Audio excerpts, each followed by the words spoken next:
Fakultas Pertanian didirikan pada tanggal 1 September 1963. Berdasarkan perkembangannya, saat ini Fakultas Pertanian sudah memiliki 5 jurusan. Salah satunya adalah jurusan Sosial Ekonomi Pertanian. Saya Insinyur Marta Turukai MSc, Ketua Jurusan Sosial Ekonomi Pertanian periode 2017-2021. Jurusan Sosial Ekonomi Pertanian dalam perkembangannya sudah mengalami satu kali perubahan nama, yaitu dari jurusan Agribisnis menjadi jurusan Sosial Ekonomi Pertanian berdasarkan SK Rektor Universitas Patimura nomor 396/13/SK/2019 pada tanggal 22 Februari 2019. Saat ini jurusan Sosial Ekonomi Pertanian memiliki 2 program studi. Yang pertama, program studi agribisnis, dan yang kedua, program studi penyuluhan pertanian.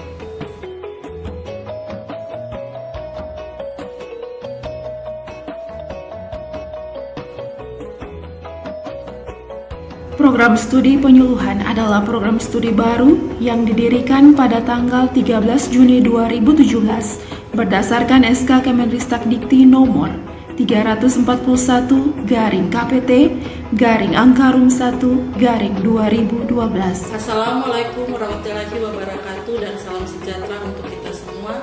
Saya Esther D. Letemia, SPMP, Ketua Program Studi Penyuluhan Pertanian pada Fakultas Pertanian Universitas Patimura. Dalam menjalankan fungsinya sebagai institusi pendidikan tinggi, program studi penyuluhan mempunyai visi menjadi program studi terdepan dalam penyuluhan pertanian berkelanjutan berbasis wilayah kepulauan di kawasan timur Indonesia tahun 2035. Visi tersebut ditopang oleh 5 misi yang berbasis pada capaian Tridharma Perguruan Tinggi. Visi misi ini sejalan dengan visi misi Universitas Patimura yang berorientasi pada pengembangan sumber daya manusia, iptek, seni unggul, berkarakter, berbudaya dan berbasis laut pulau untuk menghasilkan lulusan yang berkompeten.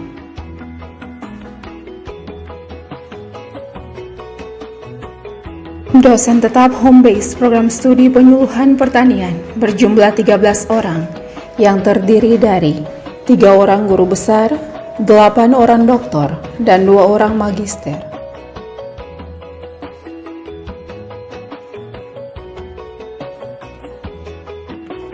Sebelum bencana non-alam pandemi COVID-19, proses pembelajaran tatap muka dilakukan di dalam kelas. Setelah pandemi, proses pembelajaran menggunakan 3 aplikasi, yaitu Zoom Meeting dan Google Meet untuk pembelajaran tatap muka atau daring, dan Google Classroom. Sebagai bagian dari Universitas Patimura, dosen dan mahasiswa program studi penyuluhan pertanian juga menggunakan sejumlah fasilitas milik universitas seperti perpustakaan, fasilitas olahraga, rumah ibadah, ruang komputer, pujasera, dan sejumlah fasilitas lainnya. Dalam mendukung suasana akademik, maka program studi dilengkapi dengan berbagai fasilitas, di antaranya ruang dosen,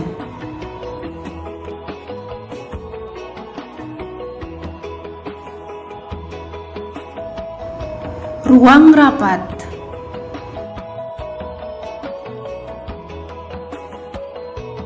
ruang perkuliahan,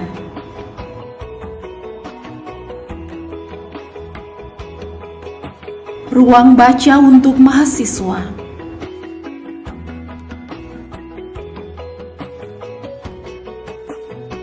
ruang radio,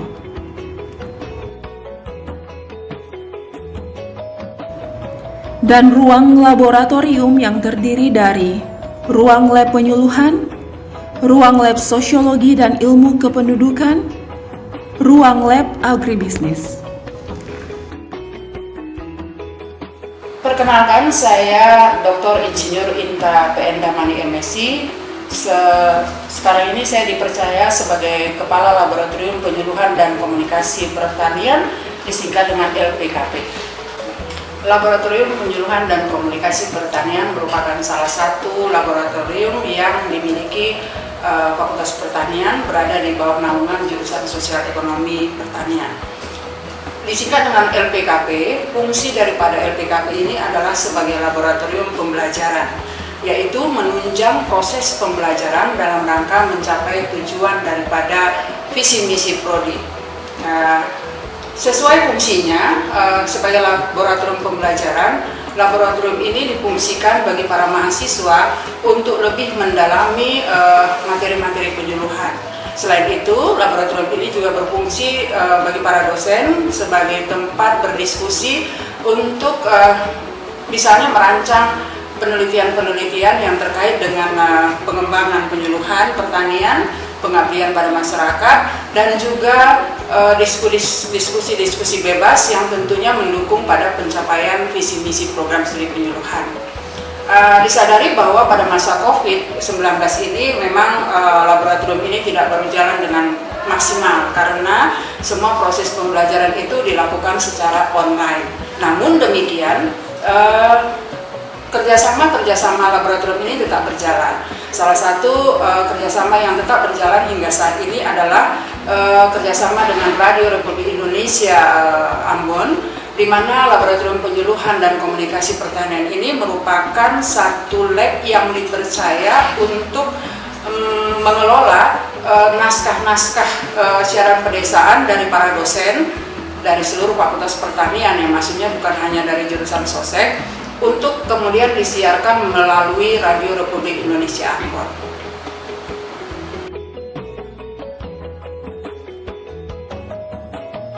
Saya adalah Ketua Laboratorium Etnobiogeografi jurusan Sosial Ekonomi Program Studi Penyuluhan.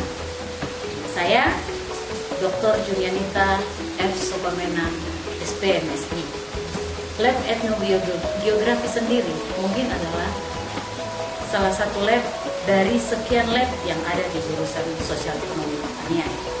Lab ini berisikan semua hal tentang hubungan antara manusia dengan alam, di mana ada ekologi manusianya, ada hubungan antar relasi manusia dengan manusia, juga bagaimana manusia bisa melakukan yang terbaik bagi kehidupan budaya-budaya yang ada. Seperti yang terlihat di dalam web ini, banyak berisikan hal-hal yang sangat berkaitan dengan budaya-budaya yang ada di daerah Maluku. Yang telah kami lakukan dari lab ini dengan melakukan beberapa penelitian, kerjasama dengan instansi-instansi terkait, ataupun bekerjasama dengan lembaga-lembaga tertentu untuk kemajuan fakultas kami, menambah pengetahuan dari mahasiswa ataupun menambah pengetahuan dari dosen, pengembangan dosen sendiri.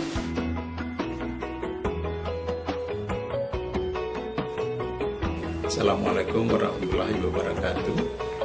Saya Dr. Leonardo Kekisina MSI sebagai Kepala Laboratorium Agribisnis.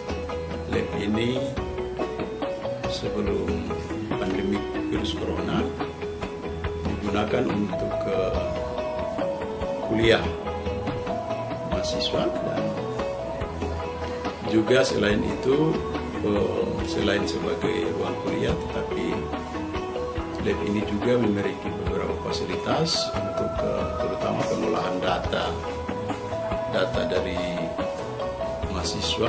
Beberapa program yang ada di lab ini misalnya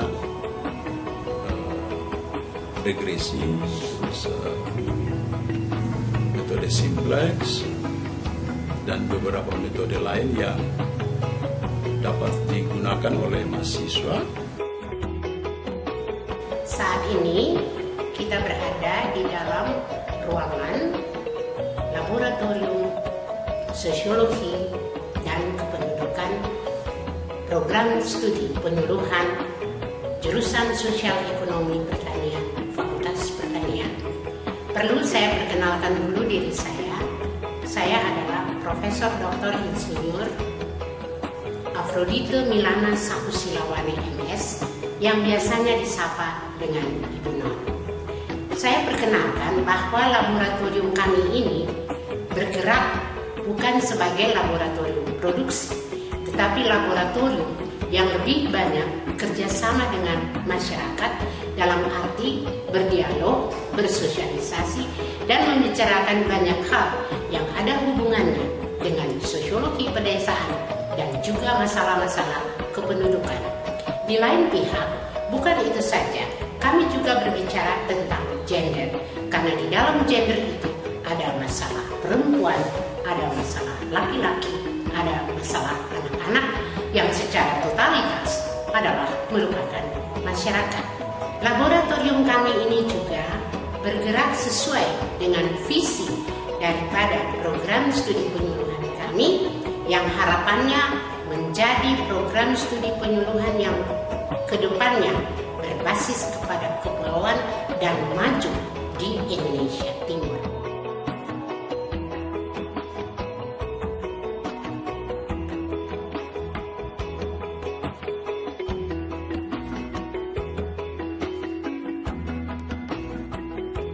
Aktivitas Tridharma Program Studi Penyuluhan berorientasi pada visi misi program studi, di mana kegiatan penelitian, pengabdian masyarakat oleh dosen, dan tugas akhir dari mahasiswa yang diarahkan untuk menjawab kebutuhan masyarakat sesuai perkembangan ilmu pengetahuan dan teknologi.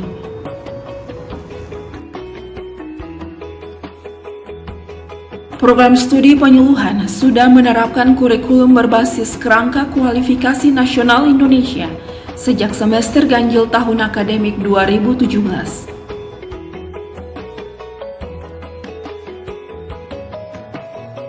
Jumlah penerimaan mahasiswa program studi penyuluhan dari tahun ke tahun mengalami peningkatan.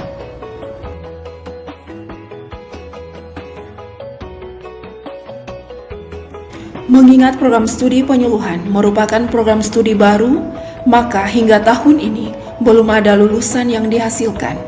Namun, cikal bakal terbentuknya program studi penyuluhan berawal dari minat penyuluhan pada jurusan agribisnis, sehingga studi akhir mahasiswa minat penyuluhan diarahkan sesuai dengan bidang kajian ilmu penyuluhan yang sudah terserap di berbagai lapangan pekerjaan.